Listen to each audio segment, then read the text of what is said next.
Chapter 11.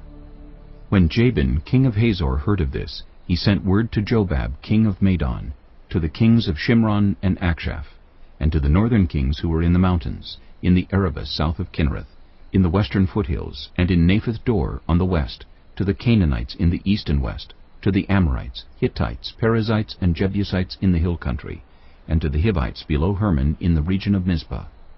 They came out with all their troops and a large number of horses and chariots, a huge army, as numerous as the sand on the seashore. All these kings joined forces and made camp together at the waters of Merom to fight against Israel. The Lord said to Joshua, "Do not be afraid of them, because by this time tomorrow I will hand all of them, slain, over to Israel. You are to hamstring their horses and burn their chariots." So Joshua and his whole army came against them suddenly at the waters of Merom and attacked them. And the Lord gave them into the hand of Israel. They defeated them and pursued them all the way to Greater Sidon, to Misrephoth-Maim, and to the valley of Mizpah on the east, until no survivors were left. Joshua did to them as the Lord had directed. He hamstrung their horses and burned their chariots. At that time Joshua turned back and captured Hazor and put its king to the sword. Hazor had been the head of all these kingdoms. Everyone in it they put to the sword. They totally destroyed them, not sparing anyone that breathed, and he burned Hazor itself. Joshua took all these royal cities and their kings and put them to the sword. He totally destroyed them, as Moses, the servant of the Lord, had commanded. Yet Israel did not burn any of the cities built on their mounds, except Hazor, which Joshua burned. The Israelites carried off for themselves all the plunder and livestock of these cities, but all the people they put to the sword until they completely destroyed them, not sparing anyone that breathed.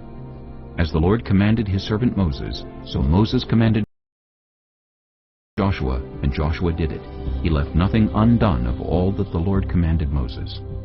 So Joshua took this entire land, the hill country, all the Negev, the whole region of Goshen, the western foothills, the Arabah, and the mountains of Israel with their foothills, from Mount Halak, which rises toward Seir, to Baal Gad in the valley of Lebanon below Mount Hermon. He captured all their kings and put them to death. Joshua waged war against all these kings for a long time. Except for the Hivites living in Gibeon, not one city made a treaty of peace with the Israelites, who took them all in battle.